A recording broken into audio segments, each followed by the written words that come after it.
frères et sœurs, bonjour. C'est encore pour moi à la fois un plaisir, un honneur et une responsabilité que de m'adresser à vous.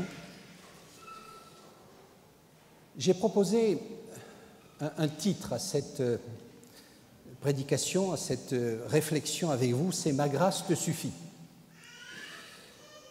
Et j'ai rajouté un sous-titre, celui qui, depuis un certain temps, me préoccupe. C'est « Ne nous mettons pas à la place de Dieu ». Vous allez comprendre le pourquoi de cette réflexion. En ce moment, j'étudie avec le groupe russophone, dont certains sont présents ici, le sujet, et je l'étudie également avec les jeunes roumains, le sujet de la Genèse. Vous connaissez ce texte très particulier du début de l'univers, du début de la vie, du début de l'humanité. Et ce texte fait apparaître deux choses principalement. D'abord, un Dieu que je qualifierais de lointain, un Dieu qui a créé l'univers. Et je vous ai parlé de la dimension de l'univers, de la grandeur de l'univers, certainement. Eh bien, sachez que, par exemple, je crois que c'est en novembre ou décembre 2014, une sonde va se poser sur une comète extraordinaire. Les comètes qui viennent du fin fond du système solaire va passer pas très loin, une comète va se poser dessus. Et on va faire des analyses dessus. Et elle va nous donner une dimension de ce que peut être l'univers. Dites-vous qu'au travers des comètes, d'ailleurs, la quantité d'eau qu'il existe dans ces comètes est des millions de fois supérieure à la quantité d'eau que l'on trouve sur la Terre. Étrange. Mais également, ce texte de la Genèse nous parle d'un Dieu proche, puisque ce Dieu va créer la vie, va créer les animaux, va créer l'homme, et souvenez-vous, tellement proche qu'il va accorder 3 bénédictions. Vous vous souvenez de ces bénédictions? Alors évidemment, le groupe russophone, notre frère qui est là, s'en souvient certainement. C'est quoi ces 3 bénédictions? Dieu va bénir. Alors vous relirez le texte. Il va bénir les animaux. Ensuite, il va bénir l'homme et la femme, s'il vous plaît. N'oublions jamais ça. Hein? C'est étonnant, d'ailleurs, qu'on n'ait pas encore réalisé ça aujourd'hui. Et la 3e, il va bénir le sabbat. 3 bénédictions. Attention, on ne va pas facilement contre les bénédictions de Dieu. Et de l'homme et de la femme, il dira qu'ils ont été créés à l'image de Dieu. Et là commence le problème. Le problème ou la vraie bénédiction. Parce que du coup, étant créé à l'image de Dieu, il n'y a qu'un pas à vouloir être Dieu. Et vous remarquez d'ailleurs que, au travers de ceci, le premier péché qui est celui de Satan, finalement, a été de vouloir être Dieu, égal à Dieu. Et que la première tentation d'Adam et Ève fut de dire, souvenez-vous, vous serez comme des dieux. Et l'homme est tombé dans le panneau.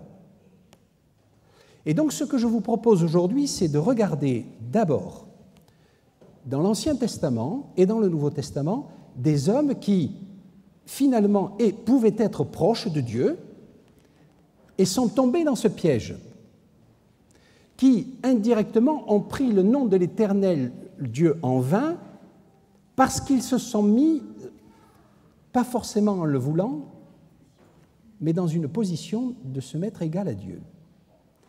Et la question que je me poserai, que je verrai avec vous, c'est est-ce que nous n'avons pas ce risque aujourd'hui? Nous, au XXIe siècle. Alors, on va prendre la Bible et les textes de l'Ancien Testament. J'irai assez vite, je ferai appel à la fois à votre mémoire, sinon je vous citerai les textes que vous pourrez consulter chez vous. Adam et Ève, on en a parlé. Tour de Babel. Souvenez-vous, les hommes vont se rassembler. Quel va être leur désir? Je suis dans Genèse au chapitre 11. Bâtissons une ville et une tour dont le sommet atteigne le ciel. Donc faisons une tour qui nous permette d'être au niveau de Dieu. La réaction de Dieu, chaque fois, est une désapprobation forte. Pour Satan, pour Adam et Ève. Remarquez que dans les cas des hommes et des femmes de la Bible, il y a toujours, malgré ce péché qu'on pourrait considérer comme une faute très grave, il y a toujours des possibilités de rédemption. Remarquez, il n'est rien dit sur Satan, mais on peut l'imaginer, mais sur Adam et Ève, immédiatement après cette faute, il est accordé une promesse. Autre personne qui a commis une erreur grave, celle-ci, on va la lire. C'est dans Nombre, au chapitre 20, c'est un homme pourtant très bien, c'est Moïse. Souvenez-vous de Moïse. Moïse, donc nous sommes Nombre, chapitre 20, les versets 7 à 11. Je vais les lire. On est dans une situation difficile. Le peuple est dans le désert, le peuple juif est dans le désert, vient de sortir d'Égypte, se trouve dans un endroit où il n'y a plus d'eau, plus d'eau à boire finalement. Et du coup, le peuple critique Moïse et critique Dieu en disant « Tu nous as fait sortir d'un endroit, certes on était en esclavage, mais finalement on avait de quoi manger et de quoi boire. Et ici, il n'y a plus rien. » Et donc le peuple, c'est les eaux de Mériba, pour ceux qui connaissent leur Bible. Et là, le Seigneur dit à Moïse « Prends le bâton et rassemble la communauté, toi et Aaron, ton frère. Vous parlerez au rocher sous leurs yeux, et il donnera son eau. Tu feras sortir pour eux de l'eau du rocher, et tu feras boire la communauté et son bétail. » Juste une parenthèse, si vous lisez dans 1 Corinthiens 10 au verset 4, il est dit, le peuple, c'est l'apôtre Paul qui parle, dans l'épître de Paul aux Corinthiens, le peuple buvait à un rocher spirituel qui les suivait, et ce rocher était le Christ. Ayons ça en tête. Moïse ne le sait pas forcément, mais l'apôtre Paul va prendre ça sur le plan spirituel. Je poursuis le texte. Moïse prit le bâton qui était devant le Seigneur, comme celui-ci le lui avait ordonné, donc il suit l'ordre de Christ. Moïse et Aaron réunirent l'assemblée en face du rocher. Moïse leur dit « Écoutez, je vous prie, rebelles, est-ce de ce rocher que nous vous ferons sortir de l'eau pour vous ?» Puis Moïse leva la main et frappa 2 fois le rocher avec son bâton. Il en sortit de l'eau en abondance. La communauté but et son bétail aussi. Quel est le problème ? Parce que si vous lisez la suite, alors le Seigneur dit à Moïse et à Aaron, « Parce que vous n'avez pas eu assez de foi en moi pour montrer ma sainteté sous les yeux des Israélites, vous ne ferez pas rentrer cette assemblée dans le pays que je donne. » Moïse, qui a tout fait pour faire sortir ce peuple d'Égypte et pour l'amener en Canaan, va se trouver privé de cette joie immense qui est l'aboutissement de sa vie. Pourquoi ? Sur une faute. Il a frappé 2 fois un rocher. Ça vous paraît normal ? Quel est le problème ? Moïse, pour faire simple, s'est pris pour Dieu. Il n'a pas dit « c'est le Seigneur qui va vous faire sortir de l'eau », mais si vous lisez bien le texte, « Écoutez, rebelles, est-ce de ce rocher que nous vous ferons sortir l'eau pour vous ?» Qui fait sortir l'eau ? C'est Dieu, c'est pas Moïse. Et d'ailleurs, Dieu va le lui reprocher. Tu t'es mis à la place de Dieu, devant le peuple. Alors, est-ce que Moïse a été puni éternellement à travers de ça ? Certainement non. Parce que Moïse fut enterré par Dieu. Souvenez-vous, Moïse va ressusciter à un moment donné. Il va se trouver en la présence de Jésus. Mais là, devant le peuple, il a commis une erreur grave. Il s'est mis tout simplement à la place de Dieu. Voulez-vous d'autres exemples ? Un autre est donné par le livre de Job. Job, vous savez, est certainement le livre le plus ancien de la Bible. On pense qu'il a été écrit avant le Pentateuque, avant les 5 livres de Moïse. Et ce plus ancien livre de la Bible va traiter du problème de la maladie et de la relation par rapport au péché. Souvenez-vous, un homme, Job, un homme bien, un homme qui qui suit le Seigneur, à un moment donné, à qui il va arriver des tas de malheurs. Il y a une discussion entre Dieu et Satan à son sujet pour savoir s'il suit Dieu par amour ou par intérêt. Et donc, Satan va frapper Job. L'image est donnée. Il va lui enlever ses enfants, sa richesse, ses troupeaux, tout. Et en plus de ça, il va le rendre malade. Et à partir de là, ses amis vont venir le voir. Et leur message est simple. Vous vous souvenez, pendant 7 jours, ils ne disent rien. Ce sont de vrais, de bons amis. Ils comprennent la souffrance. Mais au moment où ils parlent, la chose qu'ils disent, c'est « si t'arrive tout ça, c'est que tu as péché ». Et du coup, en disant cela, ils se mettent à la place de Dieu. Job a beau décréter son innocence en disant « non, je n'ai rien fait de mal », parole d'Éliphaz, un des amis, « à toi d'entendre et de reconnaître. Tu as certainement péché puisque tu as tout perdu, tes enfants, ta richesse, ta santé. » Et remarquez que le dernier texte dans Job au verset 42, Dieu dit à Éliphaz, donc un ami, « Je suis en colère contre toi et tes 2 amis parce que vous n'avez pas parlé de moi correctement. » Ces hommes se sont mis à la place de Dieu. Et du coup, Dieu va le leur reprocher. Il est demandé d'ailleurs à Job d'accorder également son pardon à ces hommes. Donc là aussi, le pardon existait. Mais voilà des hommes qui étaient des hommes normalement proches de Dieu, puisqu'ils connaissaient Job, ils partageaient sa foi, et finalement se sont trompés. Un autre homme qui s'est mis à la place de Dieu, Nebuchadnezzar, ce nom vous dit quelque chose? Il a un songe à un moment donné. Et ce songe va lui être expliqué par Daniel, qui lui dit, voilà, dans cette statue que tu as vue, tu es la tête d'or, puis viendront des royaumes derrière toi avec un buste en argent, en airain et des jambes en fer. Vous connaissez certainement bien, ou je vous invite à relire ce texte de Daniel, tout à fait intéressant, c'est dans Daniel chapitre 2 et verset 3. Et donc le message de Nebuchadnezzar, tu es la tête d'or, mais tu n'es pas éternel. Bien, immédiatement après, que fait Nebuchadnezzar? Il fait une statue d'or, complètement d'or. Il n'y a pas que la tête. Et ça, c'est tellement lui qu'il demande à ce qu'on adore cette statue d'or. Et c'est là où vont intervenir les amis de Daniel, qui vont risquer leur vie à cause de ça. Cet homme s'est pris pour Dieu. Et souvenez-vous, à un moment donné, d'ailleurs, il va dire « N'est-ce pas Babylone la grande que j'ai bâtie comme résidence royale par la puissance de ma force et pour l'honneur de ma gloire ?» Il se prend pour Dieu. Immédiatement, il devient fou. Cet homme va devenir fou, 7 ans. Il va être écarté du royaume, et puis il reviendra après. Et cet homme va se convertir.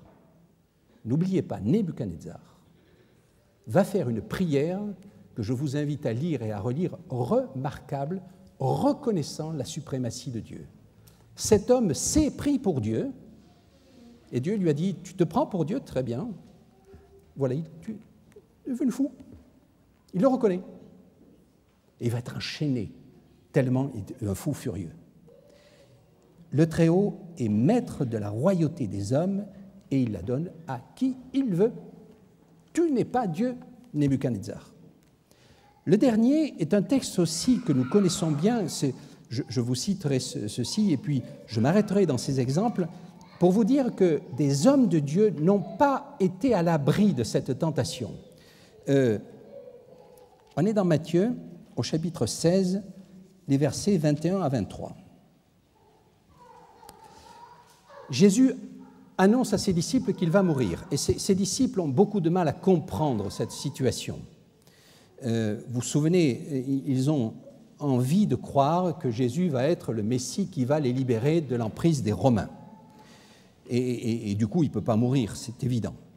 Dès lors, Jésus, au chapitre 21, donc Matthieu 16, 21, dès lors, Jésus commença à montrer à ses disciples qu'il lui fallait aller à Jérusalem, souffrir beaucoup de la part des anciens, des grands prêtres et des scribes, être tué et se réveiller le troisième jour. Pierre le prit à part.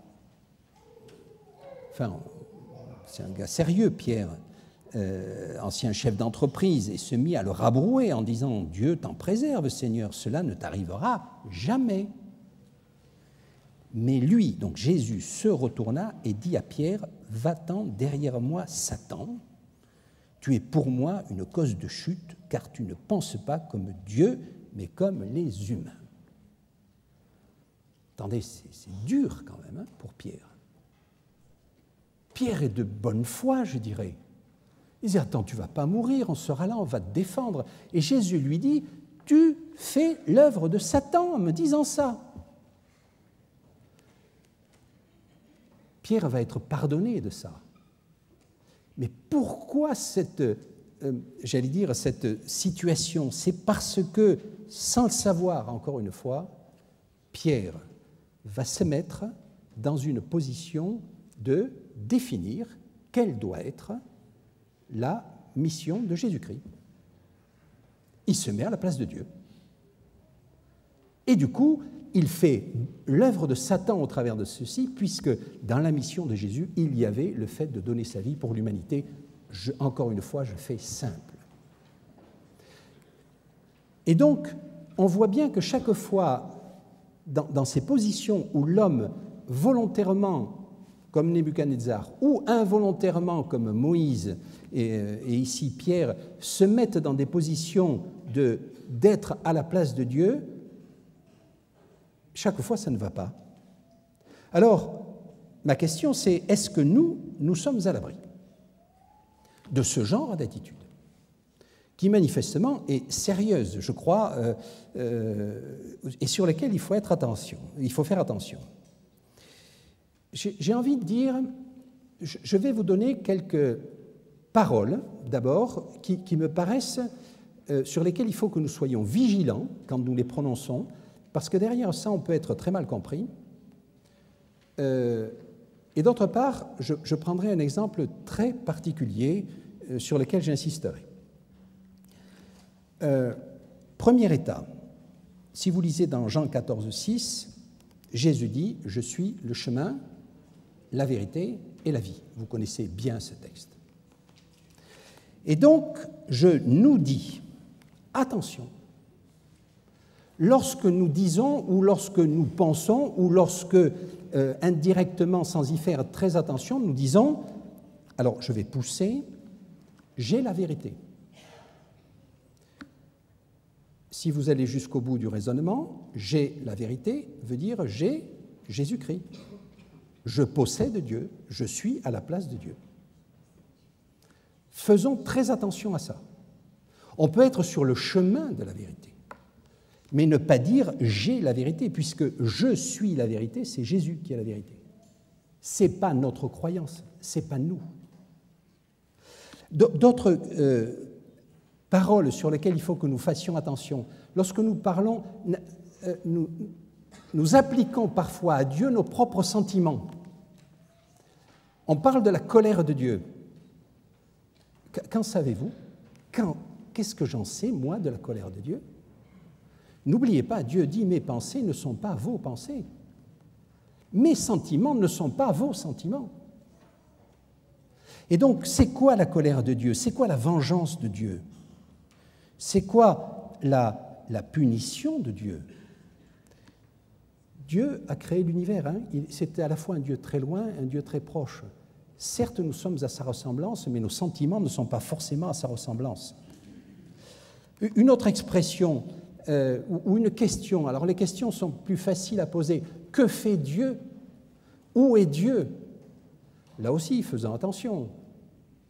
Dieu est à la fois lointain et proche. Dieu est au milieu de nous. Et donc, voilà le type de questions sur lesquelles on se doit de réfléchir, ou bien une autre expression malheureuse, Dieu est en retard. Nous espérons son retour depuis assez longtemps et nous y croyons fermement.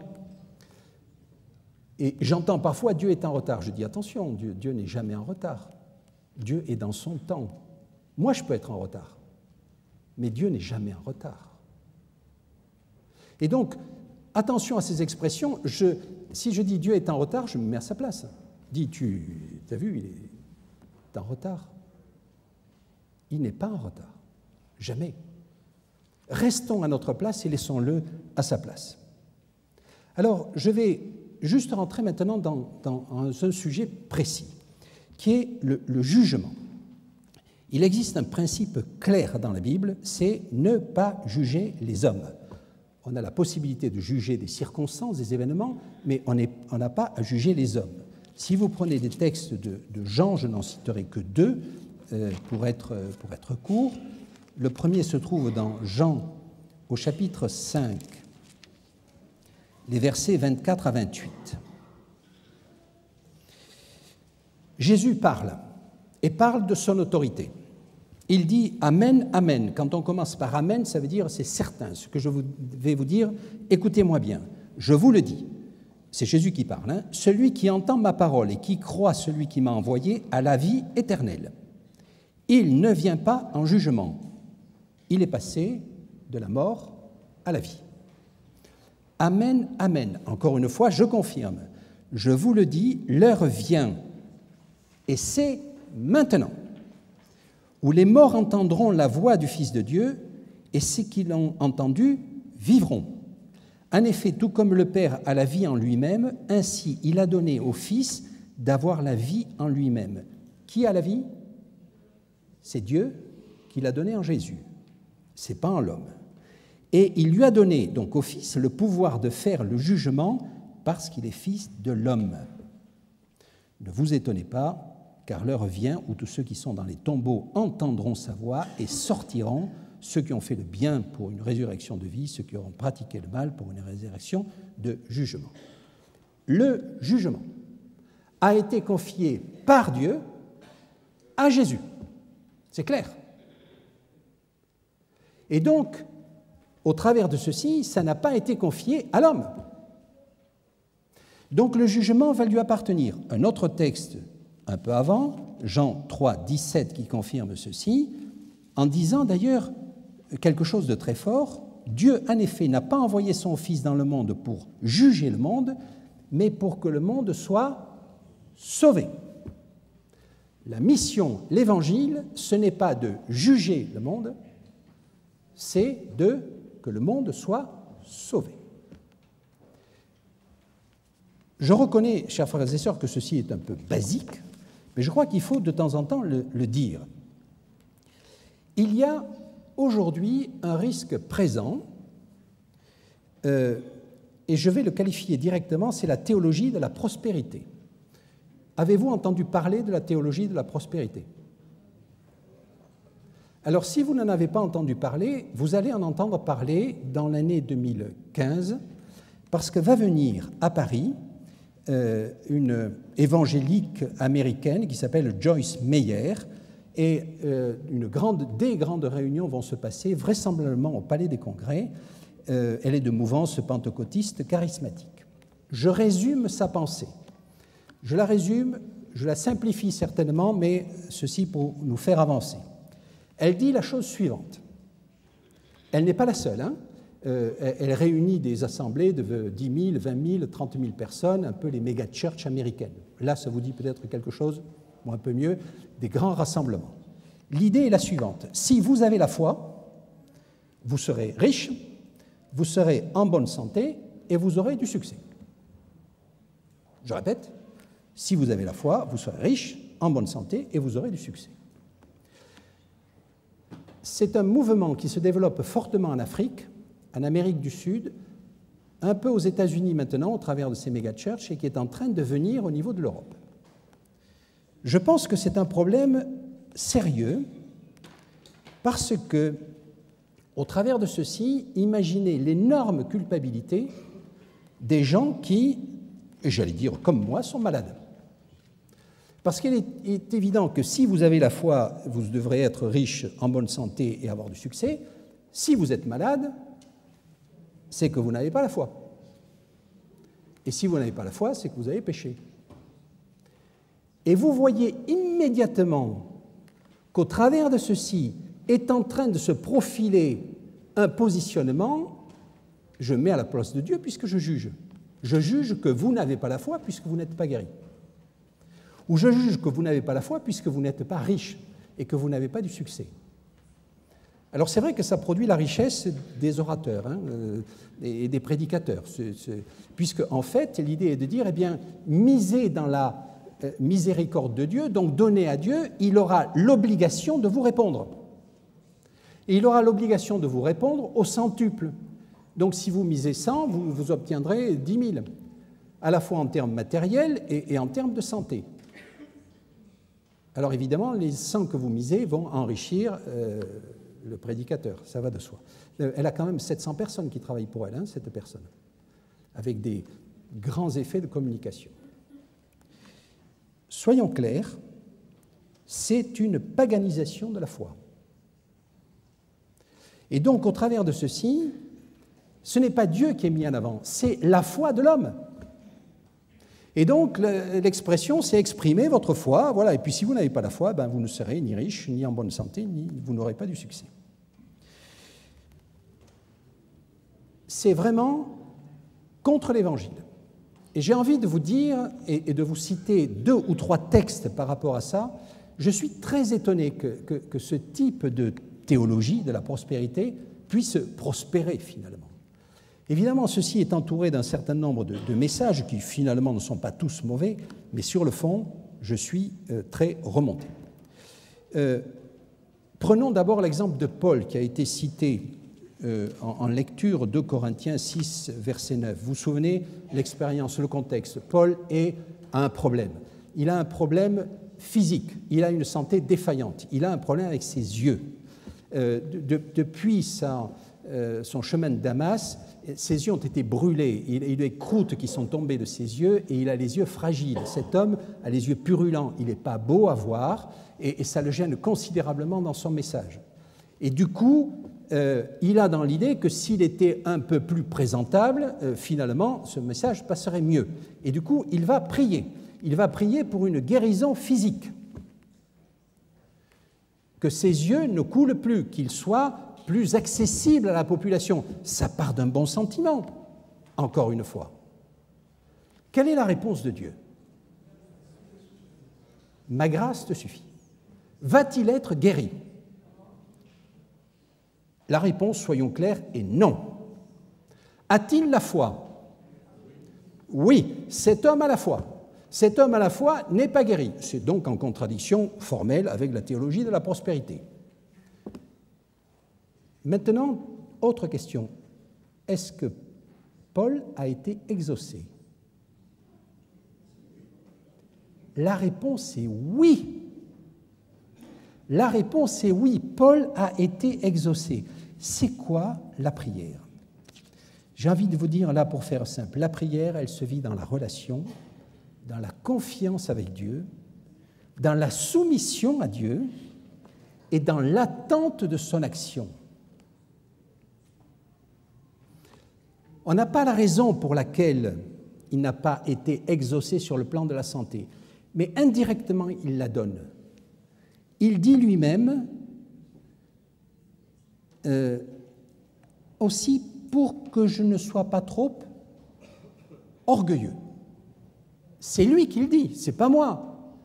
Il avoue, je suis un peu orgueilleux. Et pour éviter que vous ne pensiez que je suis ou que je représente Dieu, il dit, Dieu m'a laissé ça. Et j'ai envie de rajouter, Dieu lui a dit, tu vois, si tu es là, c'est pas par ta force, c'est pas par ta puissance, comme disait Nebuchadnezzar, mais c'est par ma grâce. C'est par le chemin de Damas. N'oublie jamais le chemin de Damas. Et pour que tu n'oublies jamais le chemin de Damas, je te laisse tes yeux purulents. Parce que ma grâce te suffit. Et là, on voit, si vous voulez, que, je vais prendre d'autres exemples au travers de ceux de Jésus, on voit que Dieu nous propose quelque chose sur le long terme. L'exaucement de nos prières, c'est sur le long terme. C'est sur la vie éternelle. Dieu, le message, l'évangile, c'est Dieu sauve. Sauve pour la vie éternelle. pardonne les péchés pour la vie éternelle. Je rajouterai la guérison physique, dans ce cas-là, puisque ce n'est que ce sujet que je traite aujourd'hui, n'est qu'accessoire. Accessoire. C'est la vie matérielle. L'apôtre Paul, il est mort. Il est mort avec ses yeux purulents. Mais qu'est-ce qui est resté? La grâce de Dieu, pour lui et pour nous. Prenons des exemples de Jésus également. Et si je vous dis ça, c'est parce que j'ai été interpellé récemment, et y compris dans notre communauté sur ce sujet, et en particulier suite à la maladie de notre pasteur, vous le comprenez bien. Luc chapitre 13, les versets 1 à 5. Question posée à Jésus. En ce temps-là, quelques personnes vinrent lui raconter ce qui était arrivé à des Galiléens dont Pilate avait mêlé le sang à celui de leur sacrifice. Voilà. Des gens font un sacrifice en relation avec Dieu. Pilate arrive, les fait tuer et mêle le sang à leur sacrifice. Il répondit, « Pensez-vous que ces Galiléens aient été de plus grands pécheurs que tous les autres Galiléens? Parce qu'ils ont souffert de la sorte? Non, je vous dis. Mais si vous ne changez pas radicalement, vous disparaîtrez tous. » Ou encore, ces 18 personnes sur qui est tombée la tour de Siloé et qu'elle a tué, pensez-vous qu'ils aient été plus coupables que tous les autres habitants de Jérusalem? Non. Ces gens qui ont été blessés, qui sont morts, ne sont pas plus coupables que les autres. Parce que, encore une fois, les contemporains de Jésus disaient, puisque ces gens sont morts, c'est qu'ils sont coupables, c'est qu'ils ont péché. Et Jésus leur dit, ne vous mettez pas à la place de Dieu. Ce n'est pas vous qui pouvez déterminer que quelqu'un a péché ou non. Et la réponse est claire, c'est non. Le dernier texte, un autre texte que je voulais vous proposer également, c'est en Jean au chapitre 9 et verset 2. Là, la question est posée directement.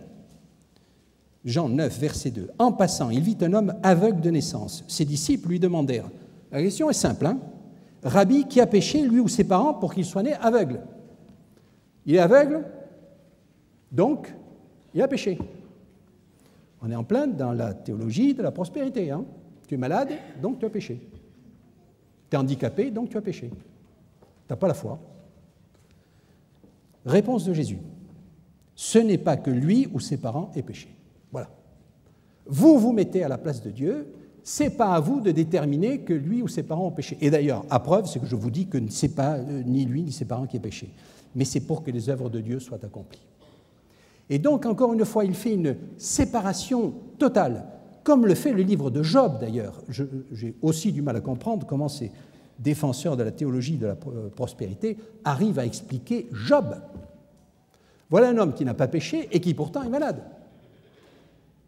Et qu'on accuse, en plus de ça, d'avoir péché. Et donc, au travers de ceci, je rajouterai encore un élément, si vous le voulez bien, dans Hébreux au chapitre 11. Vous vous souvenez, ce texte des Hébreux tout à fait remarquable, il me fait chaque fois frémir. Hébreux au chapitre 11, les versets 36. Voilà, l'apôtre Paul, je pense que c'est l'apôtre Paul qui a écrit l'épître aux Hébreux, dit la chose suivante, d'autres subirent l'épreuve des moqueries, du fouet, ainsi que des liens et la prison. Ils furent lapidés, sciés, tués par l'épée, ils menèrent une vie errante, vêtus de peau de mouton et de peau de chèvre, manquant de tout, opprimés, maltraités, eux dont le monde n'était pas digne, errant dans les déserts, les montagnes, les cavernes et les antres de la terre. Tous ceux et de tout cela qui avaient reçu par leur foi un bon témoignage. Ces gens avaient la foi. Et ces gens ont été sciés, torturés. Attendez, où est la théologie de la prospérité?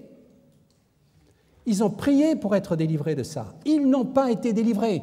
Mais, et tout cela, l'apôtre Paul continue au l'auteur de l'épître aux Hébreux, comme vous voulez, continue en disant « Et tous ceux-là qui avaient reçu par leur foi un bon témoignage n'ont pas obtenu ce qui avait été promis. » Prière exaucée? Dans un sens, non. Mais Dieu, en effet, avait en vue quelque chose de supérieur pour eux, afin qu'ils ne soient pas portés à leur accomplissement ou perfection sans nous. Les pensées de Dieu ne sont pas les pensées des hommes.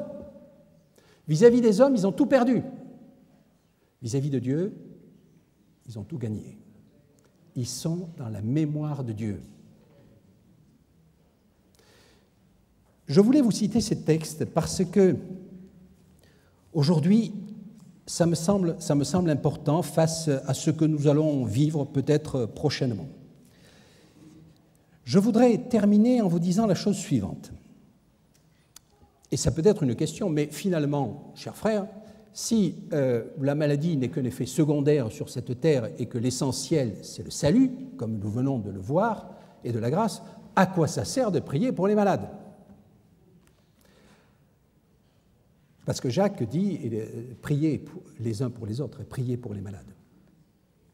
Et je vous invite à continuer à prier pour notre pasteur qui est en Suisse parce qu'il est malade. Pourquoi?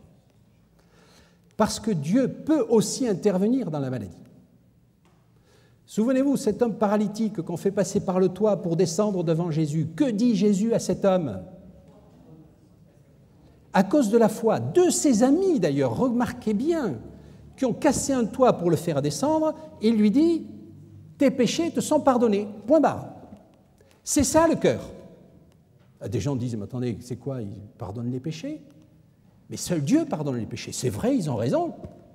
Et Jésus profite de l'occasion en disant « C'est plus facile de dire quoi? Tes péchés sont pardonnés ou lève-toi, prends ton lit et marche. » Et il dit à cet homme « Lève-toi, prends ton lit et marche. » C'est accessoire.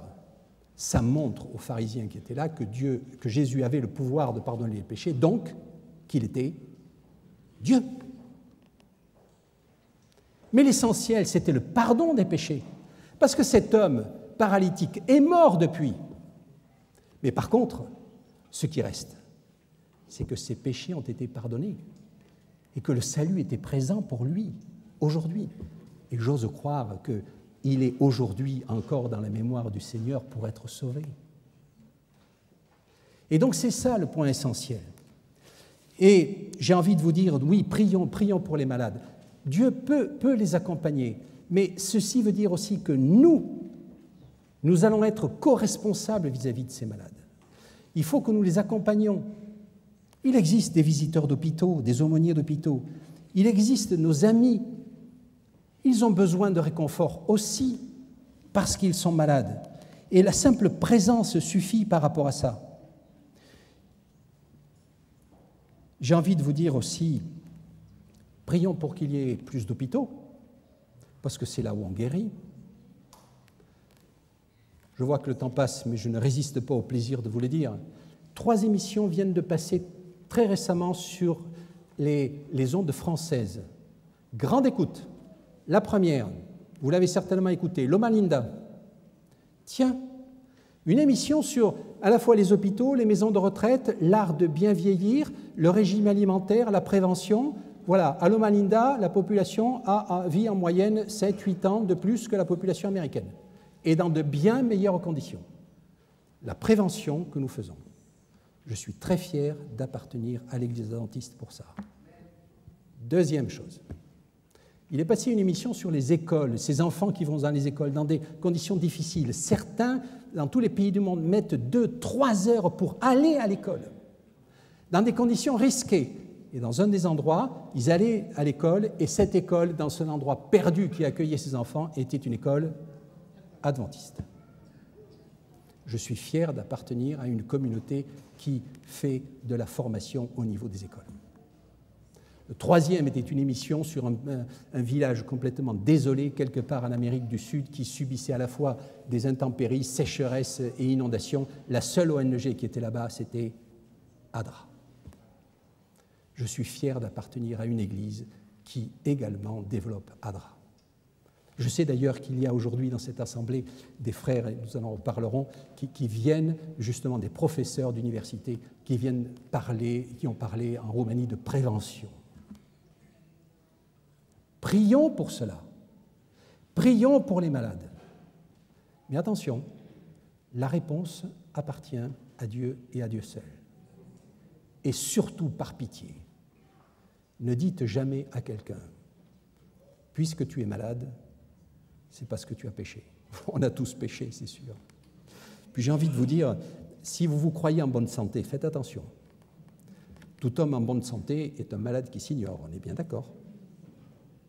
Vous savez que nous sommes tous il y a quelque part dans notre corps des cellules cancéreuses. Elles n'attendent qu'à se développer. Un jour, peut-être, ça vous arrivera. Puis vous vieillissez. Le vieillissement, c'est peut-être une maladie. Et donc, j'ai envie de vous dire, à vous tous, hommes et femmes, jeunes et vieux, qui grandissez, qui vieillissez, malades qui le savez ou malades qui vous ignorez. Je reprends le texte de Paul. Ma grâce te suffit. Le salut appartient à Dieu et à Dieu seul.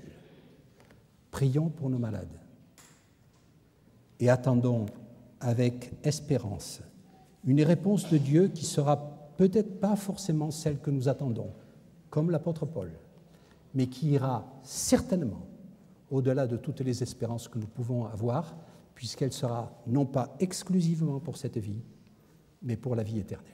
Que Dieu nous garde. Amen.